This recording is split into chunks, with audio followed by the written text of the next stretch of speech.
Sorry, turn the volume up. Hello, how's everyone doing today? Doing well, thank you. All right, glad to see many of you all again today.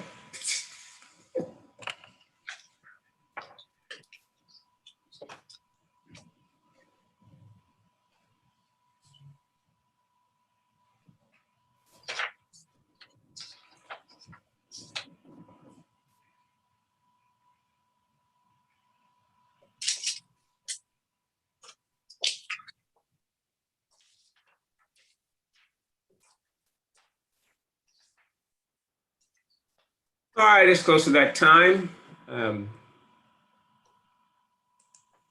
Let me say hello, everyone, and welcome, and go ahead on and call the our workshop for reference general fund and special revenue funds for May 13th. Meeting is not called, the workshop is not called to order.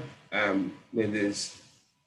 Mathis, can you call the roll for attendance for council members? Sure. Can you hear me? Yes. Okay. Paul Livingston, Here. Yvonne McBride, Here. Bill Malinowski, Here. Derek Pugh. Derek Pugh. Mr. P informed me that he had a conflict and was not going to be able to make it. Thank you. Okay. Allison Terracio. Terracio. Joe Walker. Walker. Gretchen Barron. Here. Overture Walker. Overture Walker. Jessica Mackey. Jessica Mackey. I see her. Jessica? Here. Gotcha. Here. Thank you. Can you? Yes. Can you hear me? I can. We gotcha. Thanks for that. Miss Newton, Cheryl Newton. And I'm just sorry. I'm for the- sorry. My fault. Miss English. Cheryl English. Miss Newton. Shaquise Newton. Ms. Newton did inform me that she may be late because she has an economic development committee course she's taking. So There she is. I believe she has joined us by phone. Miss Newton.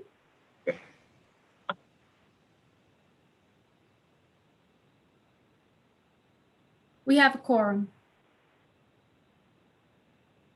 the next Oh, sorry, Miss Mathis, I am here. Yes, I got you.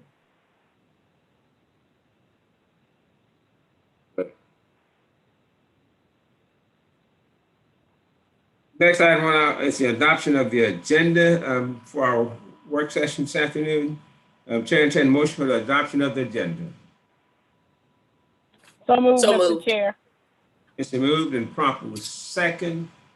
Any discussion reference to the agenda, Mr. Brown, any need for the changes and additions? Oh, sorry, Mr. Chair. Okay, so the motion is moved properly second to adopt the agenda as presented. Mrs. Mathis, can you call the roll for the motion to adopt the agenda? Sure. Paul Livingston, Yes. Yvonne McBride, Yes.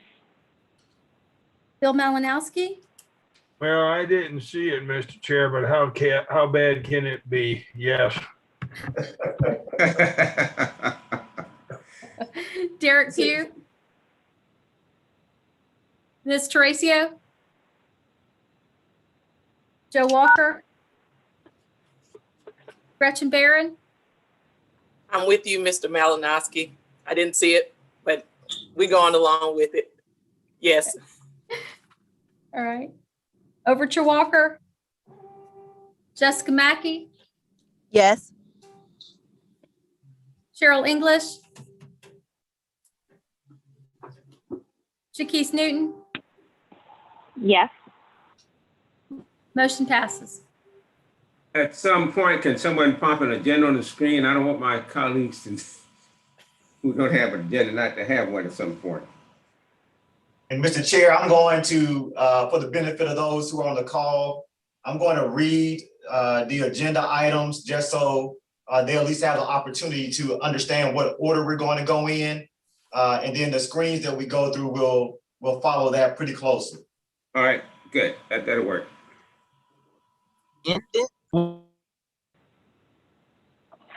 If someone had a question, Mr. The agenda's been, did we take the vote on the agenda? Adoption of the agenda, we did, right? Yes, sir. So the next item is item 3 on your agenda is the presentation and recommended fiscal year 2020 budget for millage agencies. Mr. Brown. Yes, sir, Mr. Chair. What I'm going to do is just take a brief moment. I'm going to walk through the agenda for the benefit of those who are not able to look at it right now. And then I'll come back and start with that item and allow the budget director and ACA Thomas to take us through those agenda items. As Chair Livingston just mentioned, agenda item number 3 on the agenda is a presentation of recommended fiscal year 22 budget for millage agencies. We're going to cover those agencies in this order: the Richland County Recreation Commission, the Columbia Area Mental Health, Richland County Public Libraries, Riverbanks Zoo and Gardens, Midlands Technical College, Richland County School District 1, and Richland County School District 2. All of those agencies fall under agenda item number 3. When we get to agenda item number 4, it will be a presentation of the recommended fiscal year 22 budget for the debt service fund. That will be agenda item 4, the debt service fund. And agenda item 5 will be the vehicle leasing program. After that, item 6 is discussion. And after discussion, item 7 is adjournment. So thank you for allowing me to share that with you. And now we'll go through the budget request for the millage agencies. And Mr. Brown, before you move forward, let me just make one correction. One thing may have been confusing is on my agenda, it has those items, and I read it wrong. It says workshop, general fund, and special revenues. That should somehow that was the last meeting and was not removed. Yes, sir. Yes, sir. We that information, that heading had been on the previous one. It was not changed in the time. Right. You're correct. So someone may think they have the old one. But go ahead. Thank you. Thank you for pointing it out, Mr. Chair. So with that being said, we're going to turn it over now. You should see your screen should have changed. I'm going to turn it over to Budget Director James Hayes to begin a walk down the millage agencies. Thank you, Mr. Brown. Good afternoon, Chair Livingston, Vice Chair McBride, and all members of council.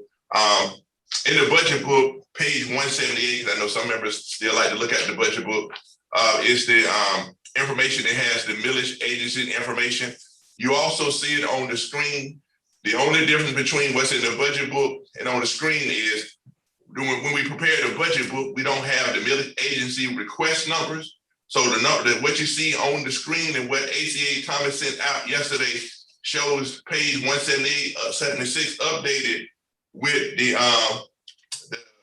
amounts requested by the millage agency. So we'll start going line by line, and certainly there are members from each of these millage agencies on the phone call just in case council has a question. So we're reading from left to right. You'll see your first agency is the Richland County Recreation Commission. The FY20 budget was $15.2 million. The current FY21 approved budget for the current year is $14.8. The agency is requesting $16.1 million, and that compares to two numbers, members of council. The county auditor provides us two numbers annually. That is the no mill increase, what the budget would be at the same current millage rate. And he also gives us what the budget would be if the cap number was used. So the two numbers for FY22 for Richland County Recreation Commission would be the no mill increase number is $15,900,000, meaning if you do not raise taxes, the budget would be $15.9 million. Mr. Hayes, before you move, let me ask you to do one thing, particularly for new members. Please explain what you mean by the cap number. Okay, yeah, sure. Yeah, so back in 2006, the state general assembly passed a law so that in order for you to be able to, you cannot exceed the millage cap, which is your population percentage, as well as your CPI. So your millage rate from the prior year cannot exceed, we're going forward, cannot exceed by percentage whatever the current CPI is, as well as population growth. So it's capped at, and again, that percentage is determined by whatever your CPI is, as well as which is your inflation rate, and of course the population growth. So we get those figures from the state, from a state governmental bureau agency. So those numbers are provided to the county auditor. So he calculates what those values would be, and he provides these values for each of the millage agencies. So again, in the case of Richland County Recreation Commission, their no mill increase would be 15.9 million, and their cap increase will be 16,129,000. In this case, the Recreation Commission is requesting the cap amount. As I said before, there are members for each of these groups available on the phone call. If you want me to go through each one separately, or if you want to stop at each one, whatever's your pleasure, Chair. Let's go through one and see if there's any questions, then go through the next one. All right.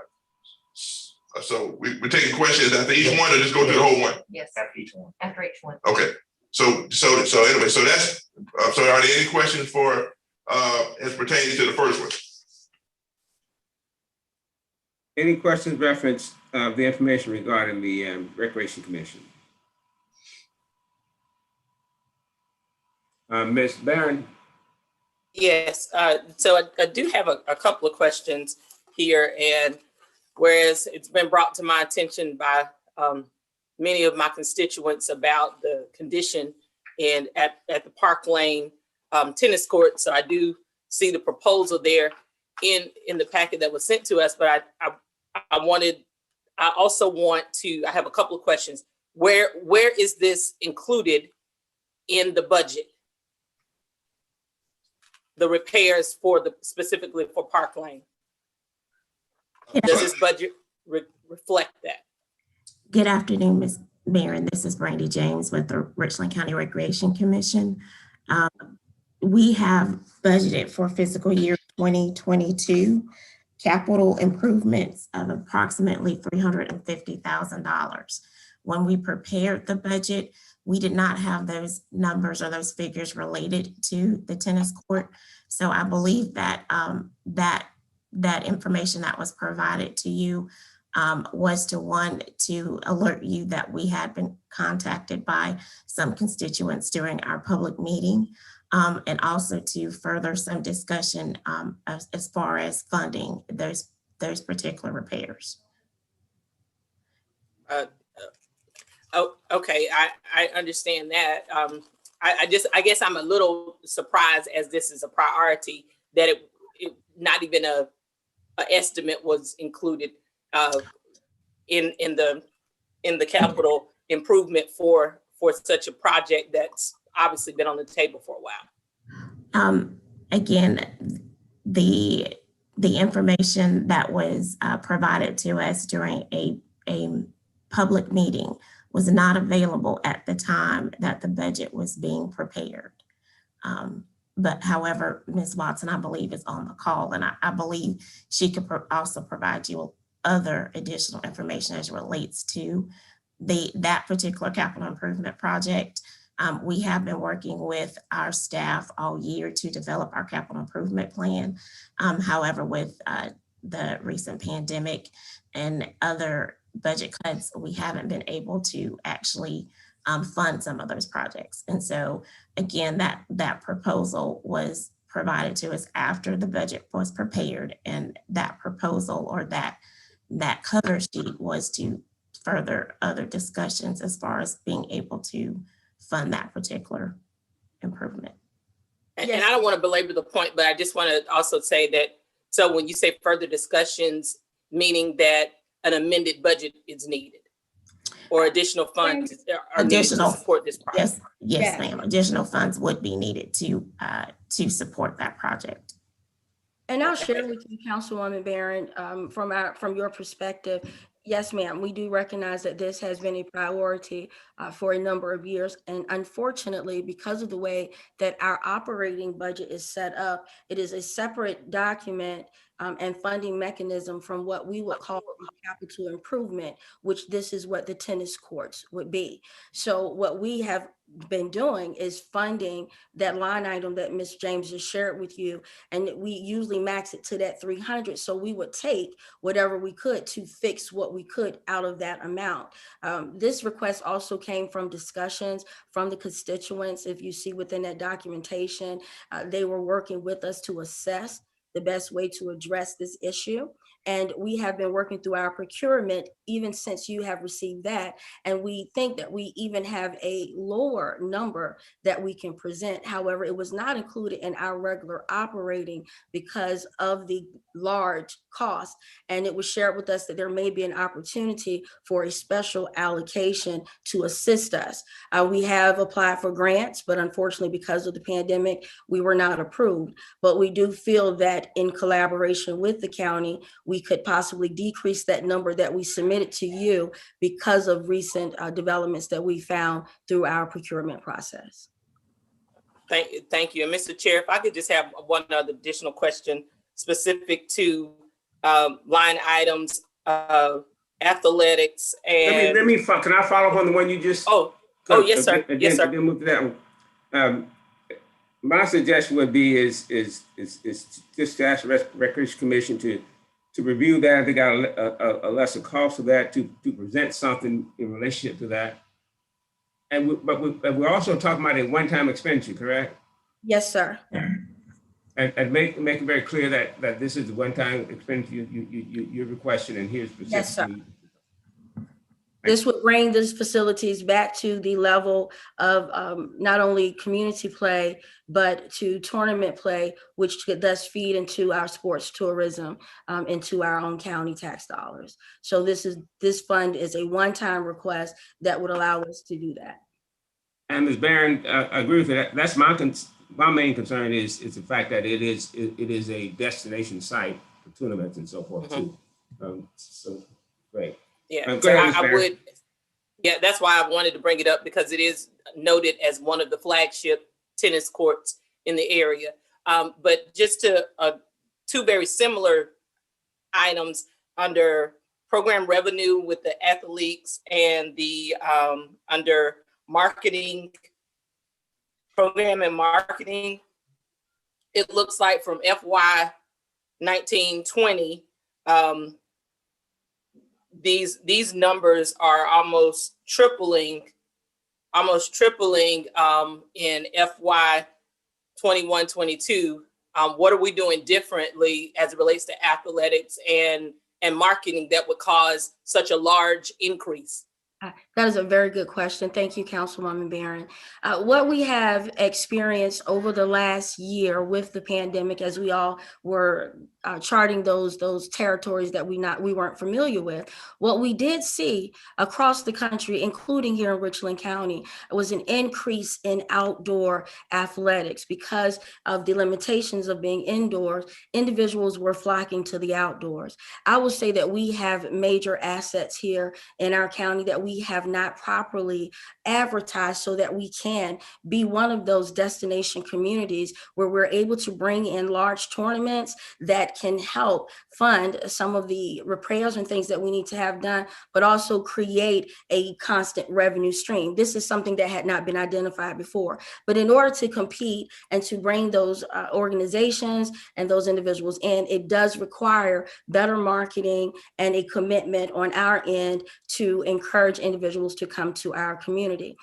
You will see throughout the budget as well, we've identified opportunities for sponsorship. So those are also also mechanisms that we would work to balance off the request. But in order to get these teams here, for instance, about a month ago, we were able to host the Atlanta Braves here at Kelly Mill. And we had over 80 some teams from up and down the East Coast of young people playing baseball, something that had not happened before. So we want to do more of that, but it does require us to also rebrand. We did have a previous logo that had been used for many years. In order to shift and change and step into this new identity where we become that destination, it requires us to also go in and change out several of our signs that are old and outdated at our facilities and create destination signage as well as just basic interest signage to update what we previously had. Thank you. I just want to make note as we are rebranding and changing things out. You know, it'd be one thing to get a new sign and the building's still falling apart. So we have to prioritize. We really have to prioritize some of our funding. But thank you, Mr. Chair. I'm finished. Thank you. Thank you. Mr. Chair. Ms. Mr. McBride, you Chair. recognize. Yes, I'm sorry, I'm on my phone, so I can't raise my hand. You recognize. I would like to know, thank you. I would like to know whether those services, the ones that you're talking about regarding tennis, will they be available free to constituents of Richland County? There will definitely be opportunities for free classes, clinics, and daily activities. From the tournament perspective, that's usually a revenue generating thing. So what revenues? No, I'm not talking about the I'm not talking about the tournament. I'm just talking about, will there be services? Yes. So that Richland County citizens can use the tennis courts. That's what I'm talking about. And that they will not have to pay. Yes, ma'am. Okay. And at another point, I'm also concerned about the other services where people can use the Richland County Recreation Department without having to pay, particularly those citizens who can't afford to pay and their children can't participate in camps if they're having it this year, because that has been a past concern. So I'm not willing to give another dime unless I know that our citizens can partake of the services there and will not be penalized because they don't have the resources to pay for. Yes, ma'am. There are several free programs that we do have. We are hosting free summer camp at several of our sites. You no longer have to pay to utilize our pools in any of our communities as well. And we are definitely working with citizens that have needs from a financial standpoint. We have a program called All In that we work with them based off of income restrictions. And in addition, we work with nonprofit organizations to help fund scholarships. Well, I'm thankful to hear that because I had a number of complaints over the past several years regarding not those marginalized citizens not being able to receive services because they didn't have the resources. Yes, ma'am. So that's what I'll be following up on. Thank you. Thank you. Any other questions reference to Recreation Commission? Any further discussion? If not, let me thank you very much. And we'll certainly Chair, we'll go to the very next one, which is the Columbia Area Mental Health. Reading from left to right, their FY20 budget and FY21 budget were both the same at $2,196,520.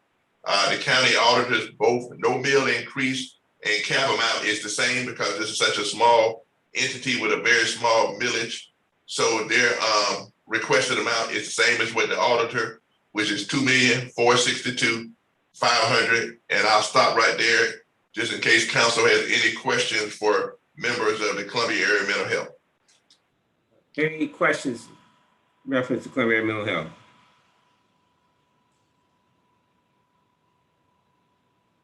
There don't appear to be any. Mr. Hayes, you may move to the next one. So we'll go to the next one. The third millage agency is the Richland County Public Library.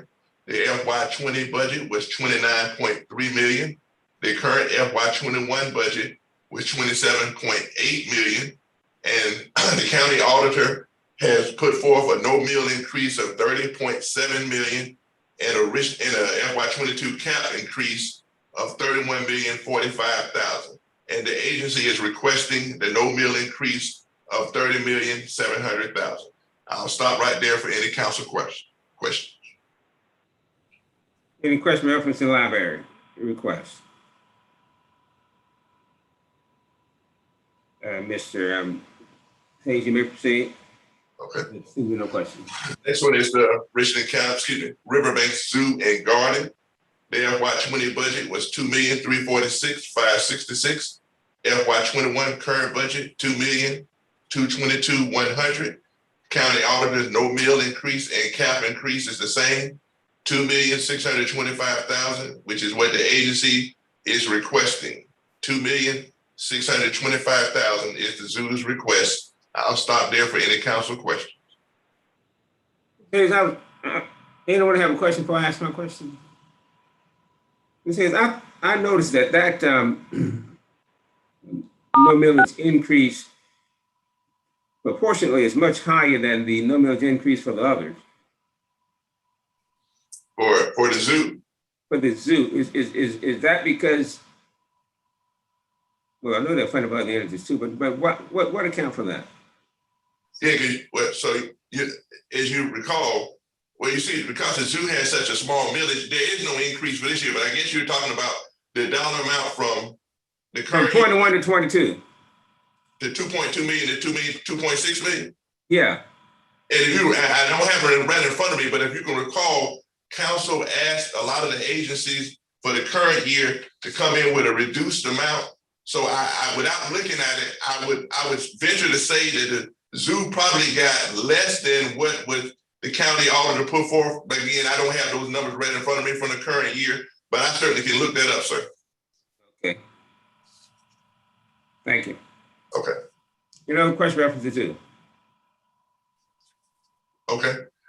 The next two is Millage Tech, and I'll stop right there just to give council some information. So the Millage Tech has two millages associated with it.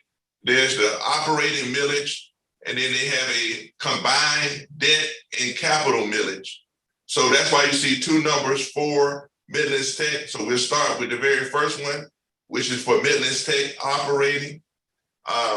The FY20 budget, $6.3 million. FY21 budget, $5.8 million. The county auditors, no mill increase and cap increase is the same, $6.9 million.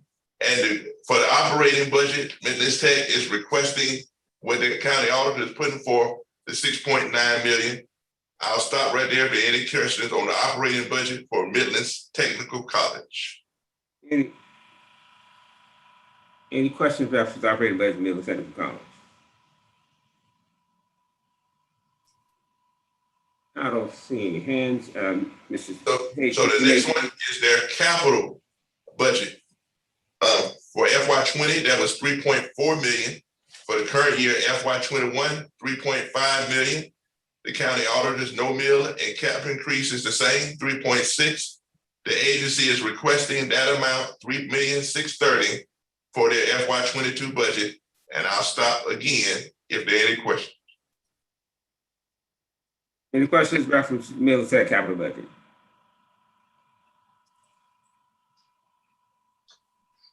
Okay, yeah. Well, you may proceed, Ms. Hayes. So now we get to the two school districts. Now, just and you all may have seen some information from the two school districts typically do not have a request in by the time of the due date because of their board voting period. We just got Richland County School District 1 number yesterday. I gave that information. I'm going to read that number to you, but I gave that information to the clerk so that you all can have a hard copy. And Richland County School District 2 information is still forthcoming. So we'll start with Richland District 1. Their FY20 budget was $232.9 million. For FY21 current year is $234.7 million. The county auditor has put forth a no mill increase for FY22 of $236.5 million, and the cap amount would be $238.7 million. Based off the information we received from the school district yesterday, their request is for the county auditor's millage cap of $238.7 million for FY22. And I'll stop right there for any council questions. Any questions reference the Richland School District 1 request? And that request was for the millage cap, correct? Now, I don't see any. Mr. Chair. Mr. Chair. You recognize? When any of the entities are requesting the max meal amount, the cap meal amount, are they providing factual justification with numbers, data to support their request?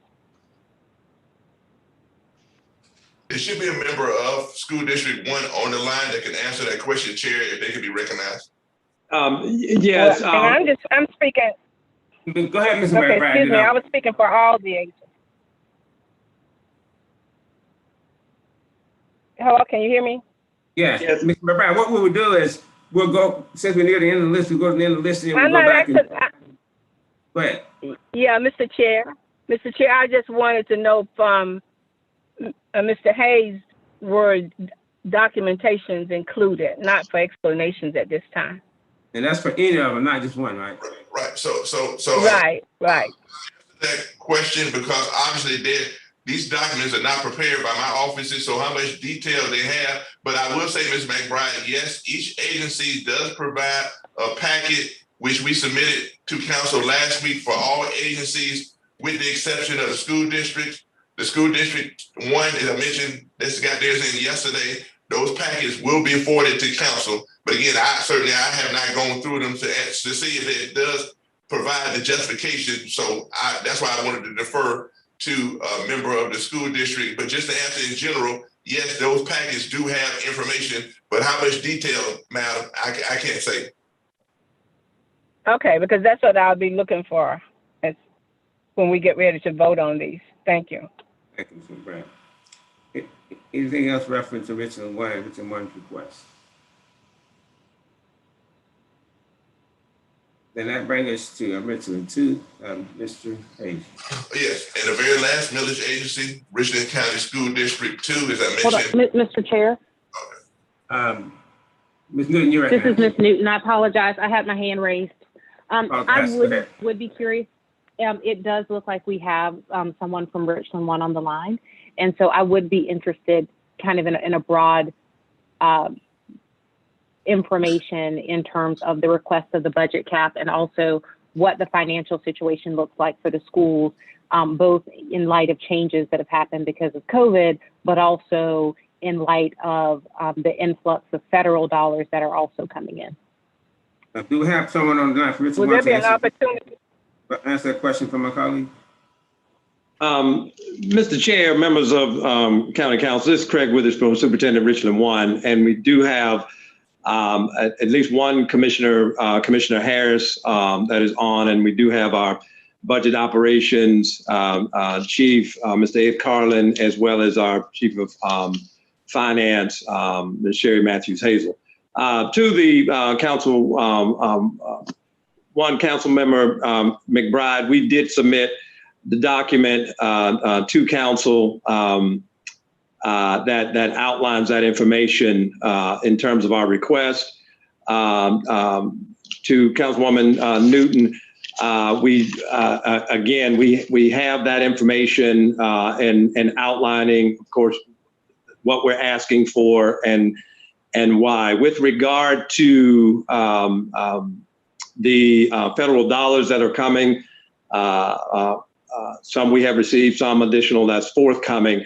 Yes, those are around the COVID piece and around some recovery of learning and so forth, some building retrofits with regard to air quality. And I say all of that to say those federal dollars, as most federal dollars come, they are categorical, meaning that they're in this sense, there are 15 areas that those dollars have to be spent on.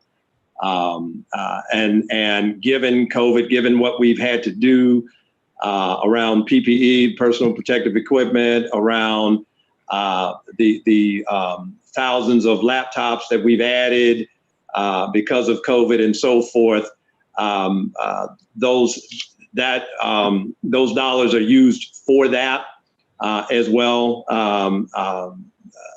So the needs of certainly that we're asking county council to approve in this budget cycle is some of those regular operational items that we have in terms of programming and so forth. So we do account for those federal dollars, but there are some categories that we have to pay attention to per those guidelines as well.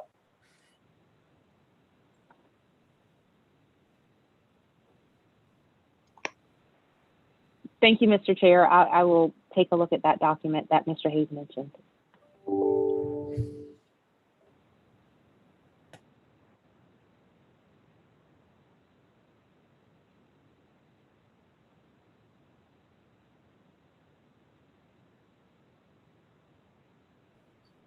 Would you like us to continue from here, Chair Livingston? That should have come out of this action. I did mute myself there for a minute, didn't realize. Yes, please continue, Ms. Hayes. So the last village agency is Richland County School District.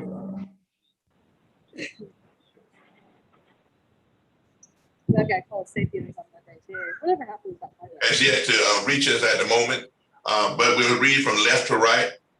Their FY20 approved budget was $158.4 million. The FY21 current budget is $161.1 million. The county auditor has put forth for FY22 a no mill increase of $167.1 million and a cap increase of $168.4 million. Again, at the moment, we have yet to receive information from the school district 2, but their request is forthcoming. So that's where we are, Chair. And I'll stop there because there are members of school district 2 on the line as well. Thanks. My colleague have any questions reference Mission 2? Now, when will we get that budget information from Mission 2? Mr. Chairman, this is Harry Niles. On the phone, they can better answer that, Chair, if they can be recognized. Yep. Mr. Mao, you recognize. Thank you. Thank you, Council.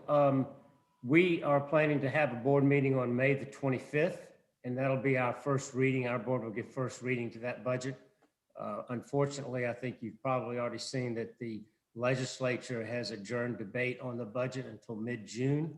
So we won't have a full budget. You know, the state portion of our budget is about 65% of our total budget.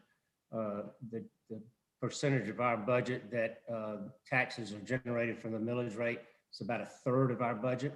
And we will be bringing a request to you on May the 26th. We at this time the board has not voted on the local portion, but we are recommending that we have a no mill increase this year. And we're taking that recommendation to the board on the 25th. And then I'll be bringing that request back to you in time for your second reading on May the 27th. And I'll be glad to answer any questions. I think Dr. Witherspoon's answers about the COVID funds and the CARES Act money, we've done about the same thing. One of the problems with those funds is they are they are limited to how you can use them, and they're one-time, they're not recurring dollars. So there are limits to what you can do prudently, but we are spending most of our funds on summer programs, extra tutoring, and laptops as Richland 1 is doing. I'll be glad to answer any other questions. And we are sorry that it seems like the state process gets more and more difficult over the last few years. And we know that inconveniences everybody, but we're moving as fast as we can. Thank you very much. Any other questions in reference to District 2? If not, you smile. Thank you. Mr. Chair. Mr. McBride, Chair. you recognize. No, this is not, thank you. It's not in reference to the school districts, but I know that I have been pleading for more laptops And finally, COVID brought it on. And it's an unfortunate way to get it, but at least the students do have the laptops now, so that's a positive. My question is for Mr. Hayes, and just clarification. For FY 2022, there's no meal increase, so there's no tax increase, right? So the county auditor gives us two values for each millage agency. No meal increase will be just that. No, there'll be no raise in taxes. That's correct. And the cap increase will be based off the cap percentage. But yes, ma'am, a no meal increase will be no raising of taxes. Yes, ma'am. Okay, now when we go to FY 22 meal cap, does that include a tax increase? Right. Yeah. So the second option would be a millage cap increase based off that percentage, which again is provided to the county auditor so that would be a tax increase for any entity if council were to vote that way. Yes, ma'am. Okay, I just wanted that clarification to make sure that everybody understood that. Thank you.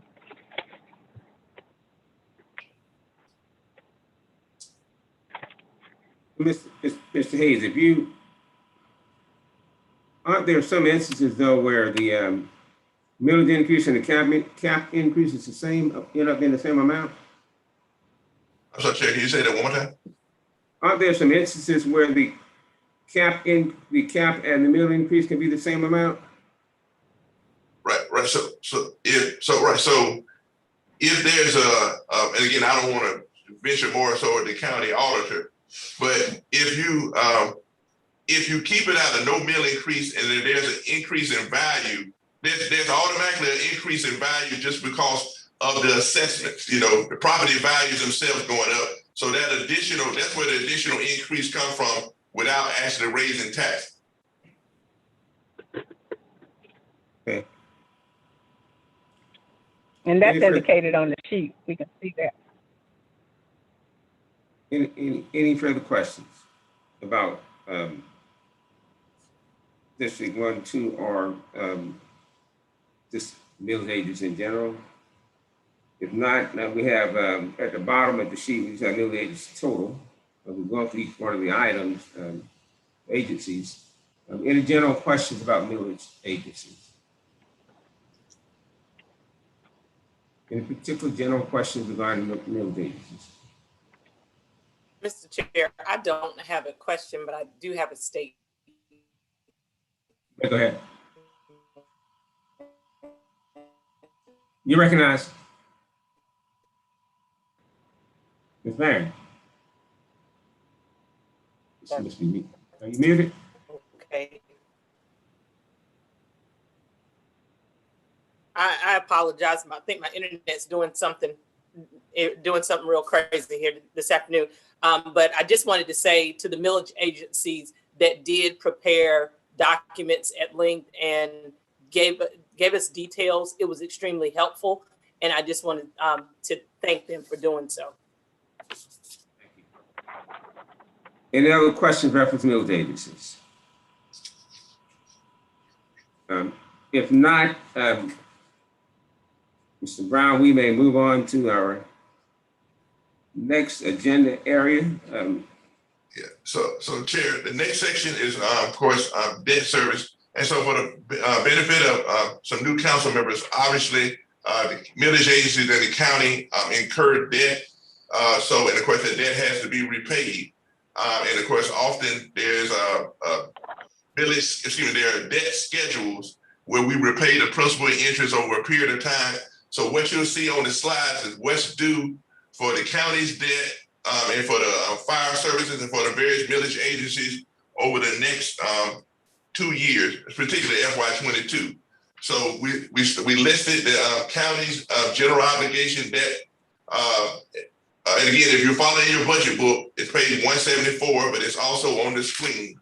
So we listed the county's GO debt for FY22. Repayment of principal and interest would be $15.3 million. Fire services is $549,000. Special assessment is that's part of that's the H-tax refunding bond of $1.4 million. There's the 1.6 million, that's for the economic development Blythewood bond we got a few years back. And those are all county bond. The rest of them are millage agencies. So District 1, District 2, Recreation Commission, Zoo, and so on and so forth. But if you have just general questions, we do have Stacy Ham, the finance director, on the line to make if you got any specific questions. But again, this is just repayment of outstanding bond debt for the county and the various millage agencies. So that 165 would be for 2022 would be the total annual bond debt payment. Yeah, for FY22. Right. All county as well as millage agency. That's correct, combined. Right. Okay. Any questions about that sort of information? Now, do you have a schedule somewhere of all these in terms of when they're on and off? That is kept by the Richland County Treasurer's Office. Actually makes these payments. So yes, they have a schedule, and Director Ham's office is certainly very heavily involved in that as well. Yeah, but I'd like to kind of see a schedule so get a good idea of what's happening over the next 5-10 years. Mr. Livingston, I can make sure that we get that for you. Thank you. Any other questions regarding the debt service?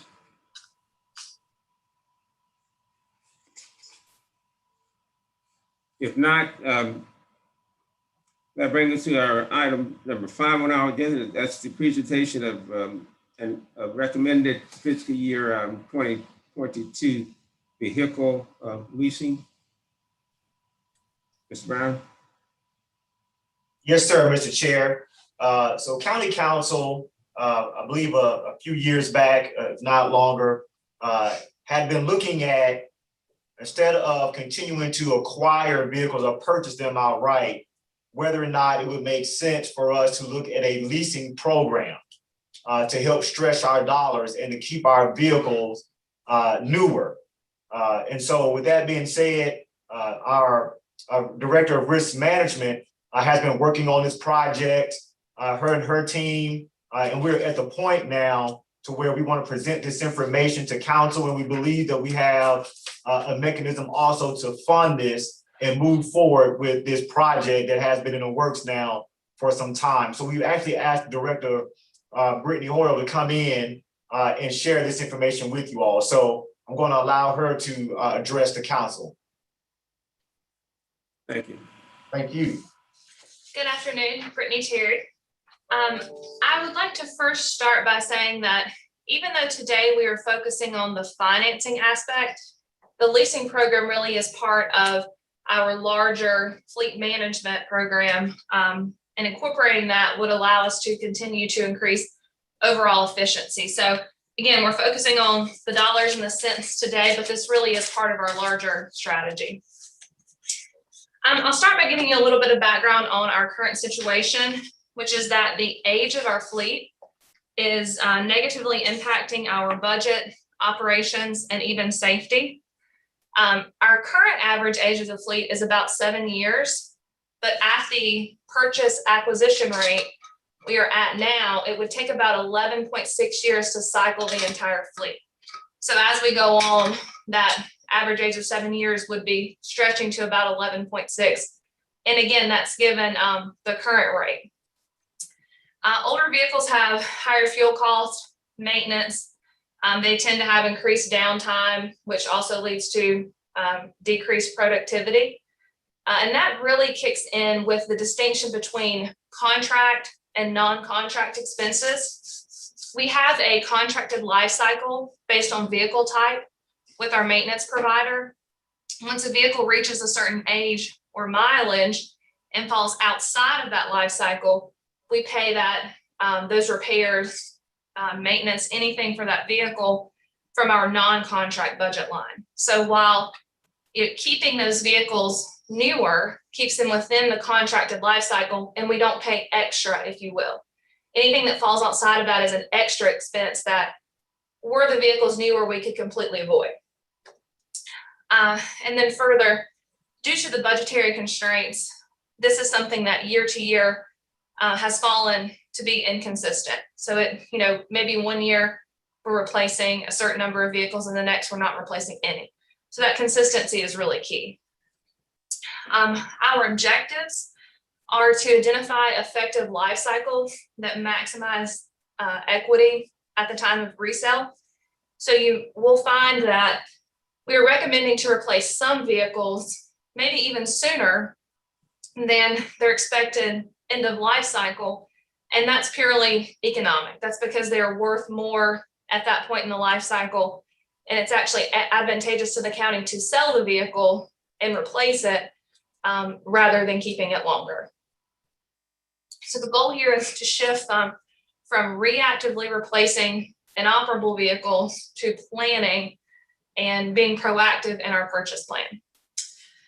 To shorten the overall life cycle from 11.6 years down to about 5 years on average.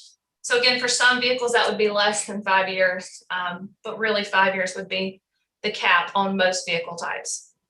To reduce our maintenance and fuel costs and to provide a sustainable fleet cost that's predictable year to year. So really to level out that overall cost rather than it fluctuating year to year. And to do that via an open-ended lease that maximizes cash flow.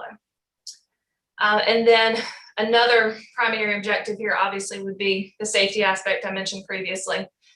We have about 63 vehicles that predate the anti-lock brake standardization and about 174 that predate the electronic stability control standardization. And those are both very large safety aspects for these vehicles that it would be of our best interest to keep those vehicles newer and to move beyond that. This is just to give you a glimpse of our current fleet profile. And again, this is for general fund, non-ambulance vehicles. So this would not contain the whole fleet, but this does contain a good portion of the fleet. Giving your current fleet numbers there, the current cycles, which are between 10 and 11 years for these particular vehicles, and then the proposed fleet under the lease plan. Again, this is initial, so these are the initial replacements we expect to make. But as we dive deeper into the overall efficiency of the fleet, we will begin to pull out those vehicles that are underutilized. So we have identified an initial group of vehicles that are underutilized, but as we move through, these numbers could continue to decrease based on usage. And then, I'm sorry, Ms. Newton, did you have a question? I do have a question, but I was trying to wait until you finished with this slide. Okay, sure. I will wrap up on this one. That last column there just shows you our estimated current fleet equity for our owned vehicles. So that is what we expect to recover once we auction those vehicles. You through with this slide? I am, yes. Ms. Newton, you may go ahead. You recognize. Thank you. And thank you for sharing this information. So this slide has our fleet profile. My question is a more general one, which is, does the county set, and if it doesn't set, does the county know what the policies are in terms of when vehicles get added to our fleet, what roles qualify and that type of thing? I guess I'm trying to figure out what, if any, responsibility we have in that area in terms of the number of vehicles that are in the fleet. Does that make sense? It does. So as far as the current vehicle replacement program goes, and the lease program would extend to the same regard, this is to replace current vehicles. Any additions to stock have to go through the normal budget process and would generally be associated with a new position or an additional need. I'll give you an example, Sheriff's Department. If they were to hire 5 additional road deputies and they needed 5 additional patrol vehicles, that would not just be a given, that would actually have to go through the budget process, and council would have to determine if they were going to allow the addition of those 5 extra vehicles. So the replacement program replaces, it doesn't add. Thank you. And if I could maybe repeat some of the things you said a different way to make sure that I'm tracking in terms of the quantity of vehicles for any of these agencies or departments. That goes through the regular budget process, but it's a budgeting function and not a policy function, or a general policy function specifically to vehicles, that is. Correct. The only way a department would acquire an additional vehicle outside of the normal budget process would be if that was a transferred vehicle from another department. And again, that would be based on need, but we would not be increasing the overall fleet. We would just be moving a vehicle that may be underutilized in one department over to another department where it can be utilized, rather than having to add a vehicle to stock. So that would be the only exception. Thank you, Mr. Chair. Welcome. You may proceed. Okay, so I will go through these next couple slides fairly quickly. Just want to highlight a couple things here. This is a replacement plan for the Sheriff's Department, and this just notes the current fleet size, the annual need, and then the breakdown between vehicles that would be owned in that particular year versus vehicles that would be leased. You will see that it varies anywhere from the first year to replacing 212 vehicles. And in 2026, we're down to 50 vehicles. That is because this follows the current replacement schedule. So this year, we replaced 51 vehicles for the Sheriff's Department. So 5 years from now, that next cycle will dip back down to around 50. Over time, we will aim to level this out some, and it naturally will progress. But this is just based on replacing and turning over the fleet initially. And then by 2026, you will have 0 owned vehicles, and they will all be leased at that point. You can go to the next slide. And that the same pattern will be reflected for the other departments. I'll say groups, they're not all necessarily departments, but for the coroner, for emergency services, non-ambulance, and then for other general fund, non-emergency. So this category captures multiple departments. It's really going to be your catch-all category here for anyone who falls under the general fund and who is non-emergency.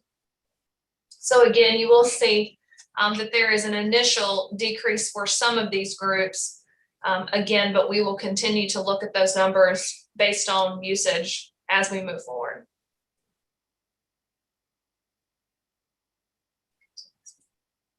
Any questions? Go ahead, sorry. So as Brittany and as we were working through this process, one of the things that you will notice is that in the original recommended budget book, we did not propose this program. That was because we were still very uncertain of a funding mechanism. However, about 2 weeks ago, for the first time since 2008, the South Carolina legislature approved full funding of the local government fund. This represents somewhere in the neighborhood of $1.2 to $1.4 million in additional revenue for the county from the state next year. All indications are that the legislature fully plans to continue this program. And we recommend that these funds be earmarked to actually establish the vehicle leasing program as it's going to be described. And I'll now, if it pleases the council, I'll go ahead and go into the funding process for this. Good. Wait, So Mr. Chair. Ms. Newton, go ahead. Yes, thank you. Ms. Thomas, to the extent that you feel comfortable saying so, is the local fund a done deal, or is it, at least for this next budget year, or is it just looking promising? I know that sometimes things can change with the state budget, so I'm trying to track the level of confidence we have there. It has passed both the House and the Senate. They're just waiting for reconciliation.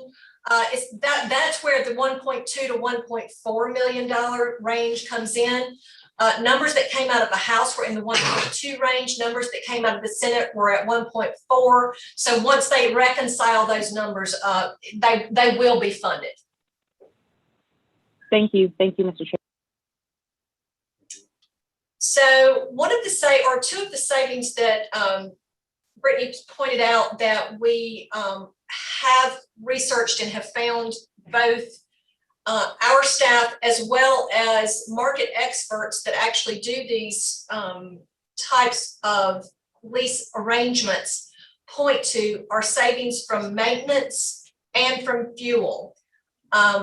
These are so very calculated that they are actually able to be calculated based upon the life cycle of our current fleet and the savings that we would generate each year. You're going to see that I have annual savings there, semi-annual savings there, and fiscal year savings there. The reason for this, I will explain with the next slide, but I'll pause here if there are any questions. I'll move on.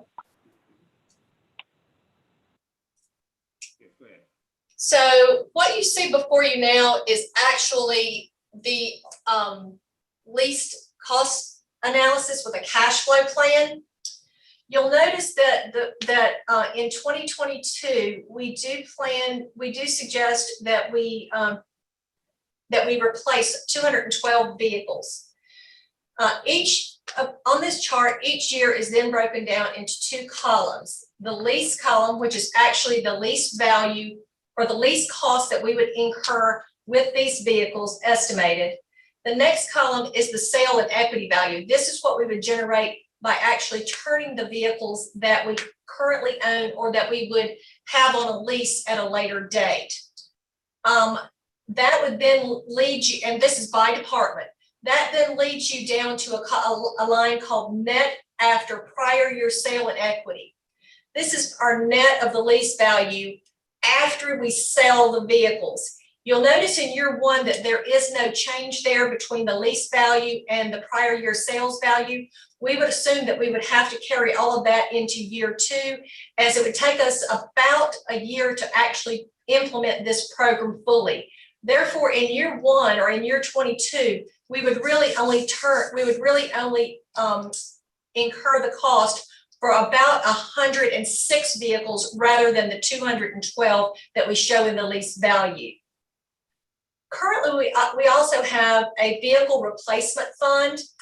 Annually, council generally appropriates $500,000 for replacement of vehicles. Anything beyond those $500,000 in prior years, we've had to bond. This means that you may be carrying debt on vehicles for a longer period of time than the useful life. So we're assuming right now that fund has about $900,000 in it. I'm sorry, $700,000 in it. We would recommend that in all cases, we continue to hold about $300,000 in the vehicle replacement fund. This is to account for total losses and issues that arise outside the scope of the lease. So in year 22 and 23, it would be recommended that we would take $200,000 in addition to the $500,000 that council would generally appropriate for this and apply that toward the cost of the lease. In 22, you will also notice a maintenance and fuel savings. We also have chosen to carry that into the next fiscal year as well. So we would not recognize the 22 maintenance and fuel savings until 23 either. So basically in 2022, we project that we would have a cost of about $934,000 to actually, that's what the cash we would need to fund the vehicles that we would incur during that time period. You mean the ones that you would have to release during that time period? Yes, sir. With the lease, the way that works is they don't start billing you for your leased vehicles until the time that they're actually delivered. So that would be on a staggered schedule. That's unlike a bond where you start paying interest and making payments on the vehicles before you receive them, just at the time that you would issue the bond.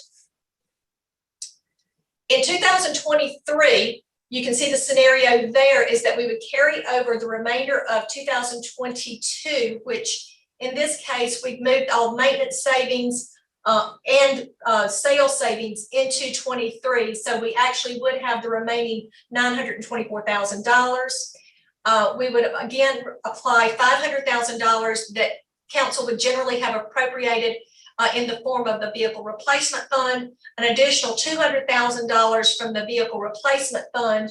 We would realize maintenance savings of $218,000 from fiscal year 22, and the cost there would be approximately $1.8 million.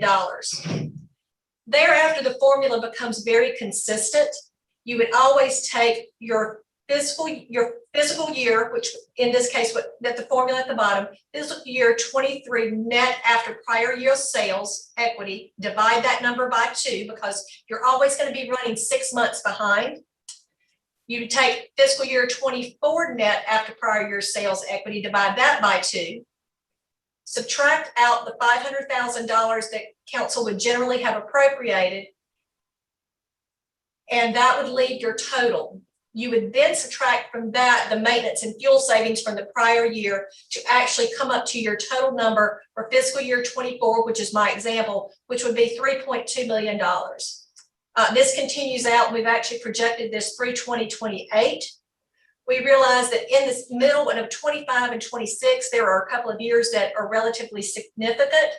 However, we do believe as we become better at managing our fleet that we may find some more efficiencies that we may be able to recover, and that we, with additional increases in revenue from as our tax base increases, we would be able to fund this and keep our fleet more up to date. I'll stop there for any questions. Any questions? Ms. Barron, you're recognized. Thank you, Mr. Chair. Just one quick question, and that is that I noticed that the sale of our existing fleet, is contingent upon, I guess, cash on hand that we would have. And so it does concern me, or maybe it shouldn't, whether or not we will be in a position to sell these vehicles, or that someone would be, that we'd be able to sell them and someone was going to be able to purchase them in the case, because we're building this scenario around, several $100,000, and that's all contingent upon the sale of a vehicle. So I can take that question. We currently auction our vehicles on a rolling basis. So there is a program currently in place. We auction, some years well over 100 vehicles, 150 vehicles. So this would be nothing new or different in that regard. That process is in place, and we would just continue to follow that normal process. So the numbers that are presented are realistic and achievable. Correct. Those are actually conservative based on what we expect to realize from the sale of the vehicle. So there's a good chance we will actually recuperate even more for those vehicles, but we were conservative in those numbers based off of past sales. Okay, thank you. Mr. Chair. Brad, recognize. Yes. For general clarification, in the beginning, we talked about the state providing the county with funds. We're pretty sure if it's passed the House and the Senate, it's going to pass. We just have to determine how much. Are you suggesting that those funds be used for the leasing program? And the second part of that question is, can those funds be used for anything that the county wants? Yes, ma'am. This is local government funding. It could be used for anything. Typically, what we would do is it would, for instance, if it's in the $1.2 to $1.4 million range, currently we're only estimating that about $934,000 or $935,000 would be needed to fund this program. That would leave probably somewhere between $300,000 and $500,000 in additional funds once the state's numbers completely shake out. Those funds could go to mitigate our reliance on the fund balance moving forward this coming year, because if you recall, in our budget this year, we do have to fund a couple of agencies with fund balance. Okay, so in other words, it's left up to the county for us to determine how the county would spend those funds. Yes, ma'am. Okay, that's what I wanted to make sure. But I heard through your recommendation that you're recommending it for fleet rental program. The second part of it is, at one point we did a study of the number of cars we had, and we found that there was an astronomical number. Did we look at a need analysis in terms of how many vehicles we actually need and are using? Sure. So the planning for the lease presentation here did include identification of potentially underutilized vehicles. So as I mentioned earlier, we have recommended replacing fewer vehicles than we currently own with the lease program. And again, that is always an ongoing effort. If you'll recall, risk management did request a new position this year, and that will be a fleet position. And over 50% of those job duties for that position are related to fleet utilization, which really gets even further into detail beyond just the surface utilization and how often a vehicle is being driven, and really gets at how that vehicle is being driven, which is much more labor intensive, and it's been a role that we haven't had in the past. So that will help us continue to improve that efficiency and to right size our fleet. Okay, and this includes both our law enforcement vehicles as well as the county other vehicles? Yes, ma'am. We've been working with our sheriff's department in the planning for this. Okay, so besides the vehicles for law enforcement, how many do we have now currently? This particular plan for general fund pertains to just under 1,000 vehicles. But if you add in the other groups, ambulances, fire trucks, and some of those special revenue. Yeah, I don't want those out. But just without those emergency parts, we have 1,000 vehicles. Yes, this particular leasing plan applies. And I'm sorry, I don't have the paper. I'm sorry, I can't. I'm on my phone, so I can't see your papers that you're projecting. Sure. So this particular plan relates to about 1,000, and we have around 1,300 overall. And we have that many. It's just interesting to me, and I haven't, done the analysis that we have that many vehicles that we need.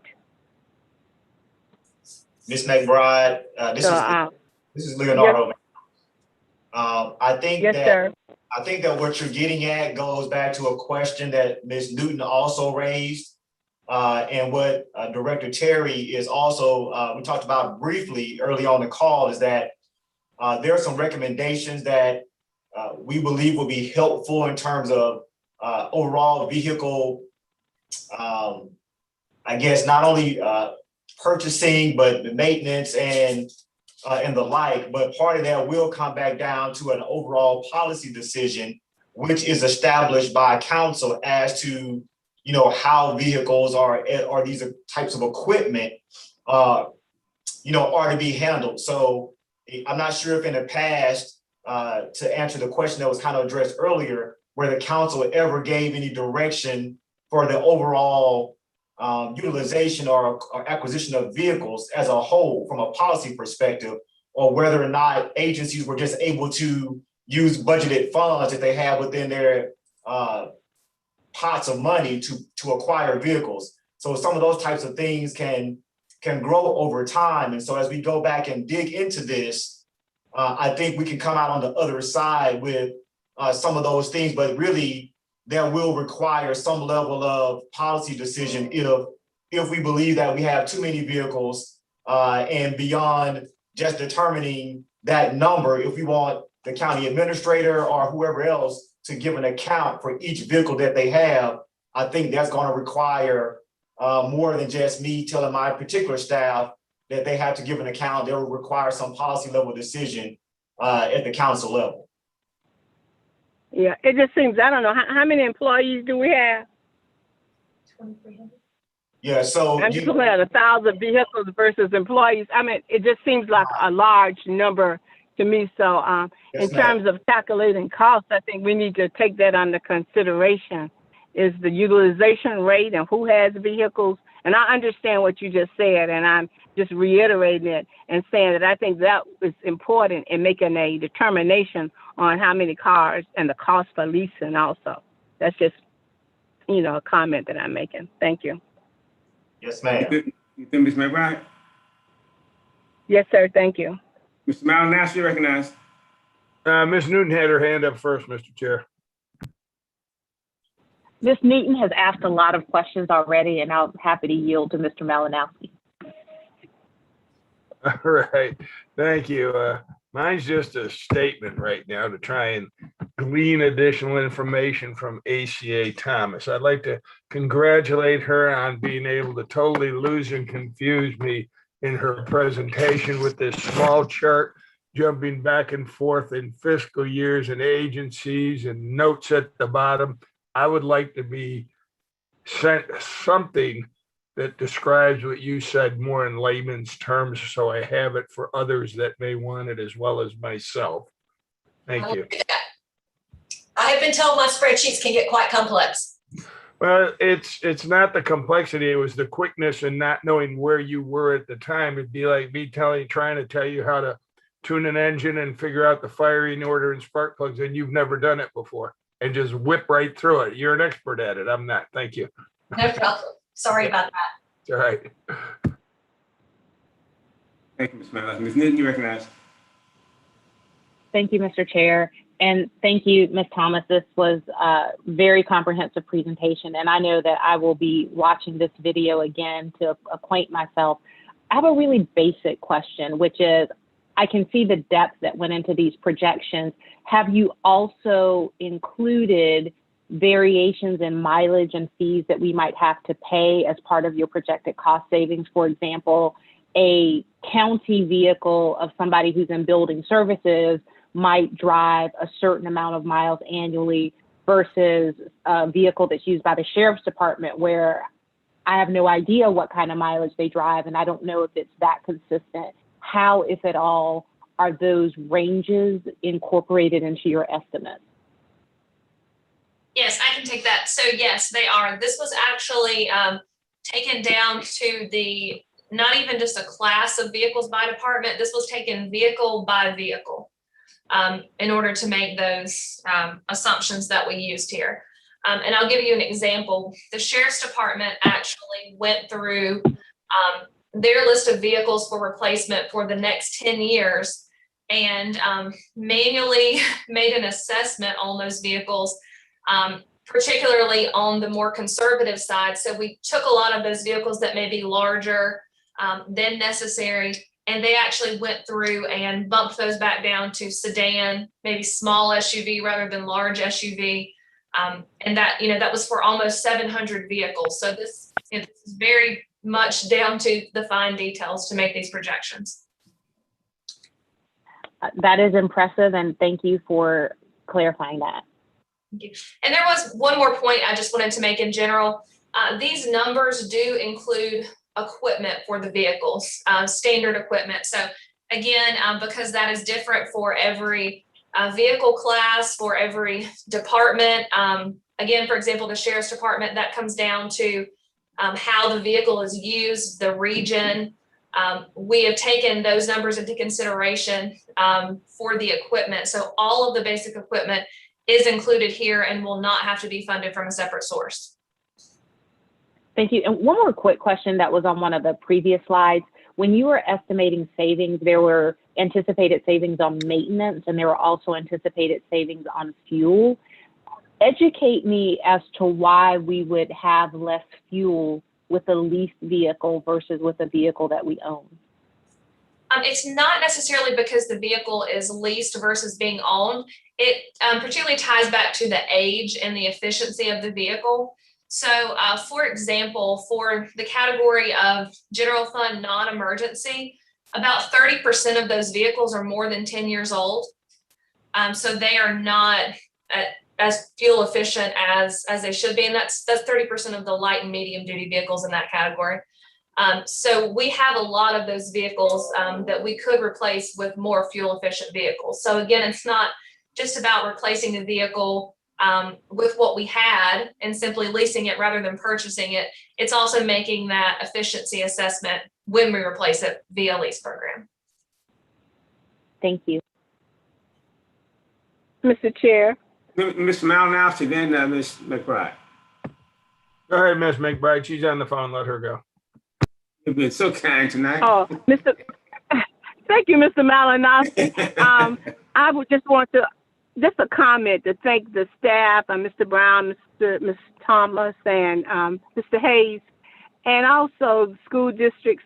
Sometimes my questions are real direct, but I do appreciate the work that you've done, you're doing and have done. And these workshops have been very informative for me. So I just wanted to say thank you if I forget to tell you, but just understand that I'm just a direct person and I don't mean any harm. So thank you. Thank you. Now, Bill, you want to follow that and tell folks how you don't agree with it, right? Go ahead. Well, yeah, no, I want to apologize. I want to apologize because I think I gave ACA Thomas credit for confusing me, and it should have been Miss Brittany that did it. She was the one giving that, I believe, wasn't she? Anyway, you mentioned equipment, that these figures include equipment. What equipment are we talking about here, please?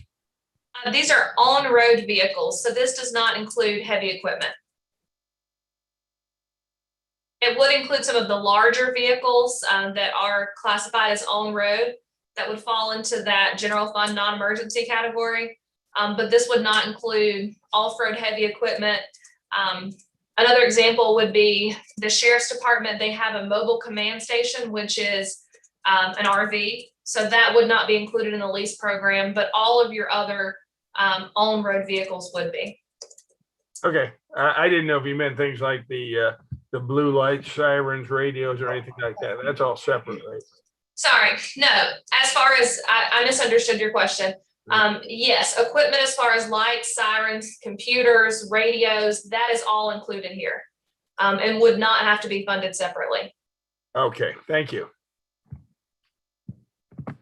Any further questions reference to the vehicle leasing program?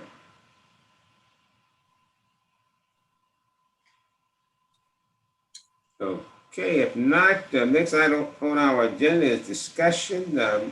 Let's start with my colleagues. Any further discussion or anything reference to the agenda tonight? And Mr. Chair, this is Leonardo, sir. Yes.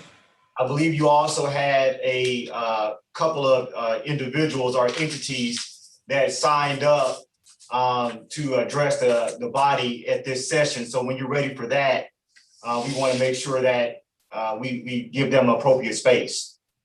Okay, we'll do that now while we doing discussion. So if you could recognize those folks for me, because I'm not sure who they are. Sir, I believe, if I'm not mistaken, it was at least the Conservation Commission, which I believe I saw Mr. John Grego on the call, and maybe the Richland County Water, Soil, and Conservation District, Mr. Mullis, if he's also on. So I think if we're going to go one at a time, I believe Mr. Grego, I saw his name on the call, Mr. Chair. Right, Mr. Grego, if you're on the call, you're recognized.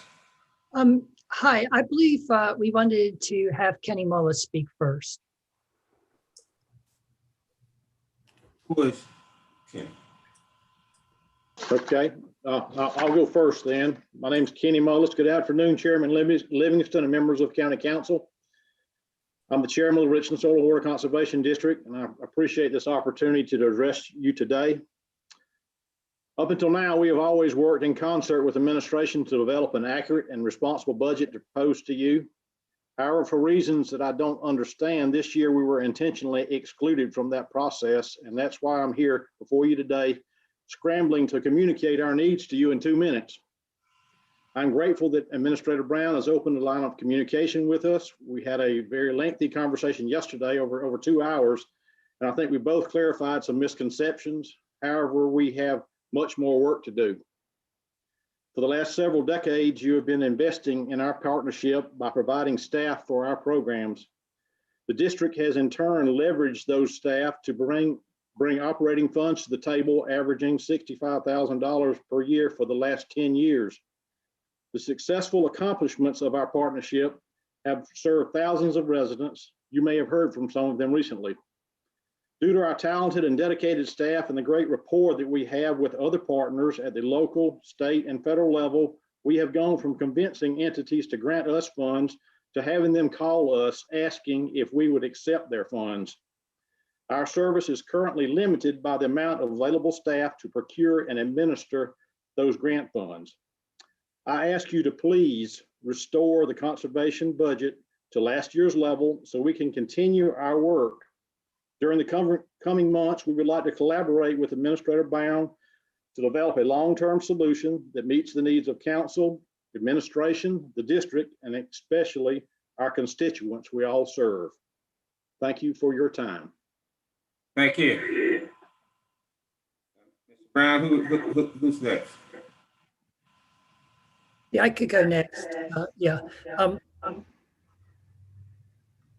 My name is John Grego. I'm chair of the Richland County Conservation Commission. I do have a stuttering problem, so you may notice the occasional pause. I would like to address the commission's budget and recent legal advice to council concerning the commission generally.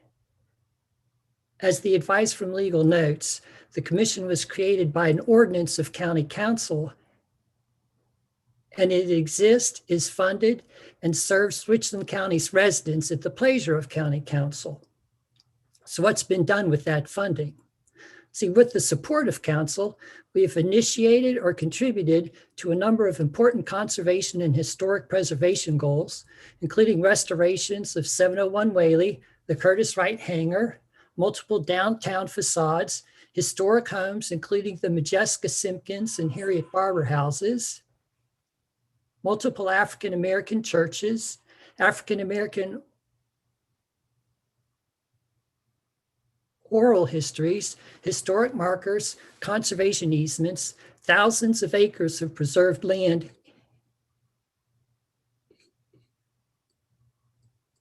in Lower Richland, and Gills Creek Watershed Association. We are thankful for the funding you provide us, and we've been good stewards of that money. It has been noted that the commission has not used its entire allocation each year and has built up a $2.2 million special revenue fund balance. Some have argued this is a justification for the proposed cuts to the commission's budget. However, county ordinance empowers the commission to save unspent funds for large future projects, and building up our fund balance has been an intentional strategy that enables us to cover large periodic expenses. To put the $2.2 million fund balance in perspective, we have over $2 million committed to current projects and much more planned for the Lower Richland Tourism Plan. Please set aside the fiscal year 22 budget recommendations, which were developed without our input, and restore our budget and reorganize us into a department to show your support for our important role in serving Richland County residents. Thank you. Thank you. Mr. Brown, did you have anyone else that was scheduled to speak? I don't think so, Mr. Chair. I'm not aware of any other assignees for the meeting on today. So with those presentations being finalized, I will turn it over to you for any final discussion, and just thank the body for again allowing us to have this workshop. And we certainly will try to respond to any questions that we have received on this evening in the following days. Thank you, Mr. Chair, members of council. Thank you. Let me, before I close it out, ask my colleagues if there are any final discussions or questions. And if not, let me to extend my appreciation to staff and everyone who participated in this work session. It's very beneficial and fruitful, and I hope everybody at least obtained basic information that they need. So again, thanks so very much. And with that, if there's nothing from my colleagues, I'll entertain a motion for adjournment. So moved. Second. Moved. Properly second. Ms. Mathis, can you call the roll for the motion for adjournment? Sure. Paul Livingston, Yes. Yvonne McBride. McBride. Malinowski, Yes.